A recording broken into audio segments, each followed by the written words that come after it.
Hello, I'm Deacon Frederick Bartels. In John's Gospel, chapter 20, verses 24 through 29, we hear the story of Thomas, who is called Didymus, one of the 12 apostles of the Lord. Thomas was not with the apostles when Jesus first appeared to them in the upper room after his resurrection from the dead. Imagine this Jesus they had spent the last 3 years with. They had followed him, listened to him, witnessed his miracles.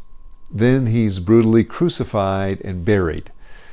It must have seemed as if all was lost. To their surprise and shock, Jesus appears to them in the upper room. He's not dead. He's alive. He's risen. So after seeing Jesus, the other apostles excitedly told Thomas they had seen the Lord. But Thomas refused to believe that Jesus was alive and risen, saying, "Unless I see the mark of the nails in his hands, and put my finger into the nail marks, and put my hand into his side, I will not believe." The Gospel tells us that a week later, Jesus' disciples were again inside, and Thomas was with them. Jesus came, although the doors were locked, and stood in their midst and said, "Peace be with you." Then he said to Thomas, "Put your finger here and see my hands, and bring your hand and put it into my side. And do not be unbelieving, but believe." Thomas answered and said to him, "My Lord and my God." Jesus said to him, "Have you come to believe because you have seen me? Blessed are those who have not seen and have believed." Do we believe though we have not seen, or do we refuse to believe until we have seen? Today, there's a strong emphasis placed on scientific evidence. As a result, what can be observed, tested, and verified through experimentation is often accepted as the only valid evidence set. What can be seen and touched is real. What cannot is not. This type of belief system is known as scientism. It posits that there is a natural explanation for everything, and anything lacking a natural explanation is not real.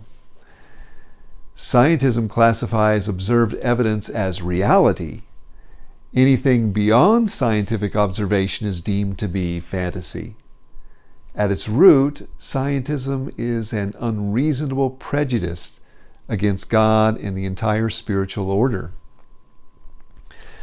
And it's illogical and self-refuting because any scientific observation begins fundamentally with the use of human reason, which is itself immaterial and cannot be directly observed. You can't put the human intellect under a microscope. People today are often heavily influenced by scientism, although they do not necessarily strictly adhere to all of its tenets. The point I want to make is that the effects of scientism can hinder people from coming to Christ in faith. It can also be a cause for a loss of faith. As wonderful and important as the physical sciences are, we must always remember that our primary emphasis should remain focused on the tripersonal God. Faith in Christ should remain front and center in my life. The story about Thomas reminds us of the necessity of stepping forward in faith in order to meet Christ, to really know him, to begin to understand his teaching. Through the physical sciences, we inquire into the natural world.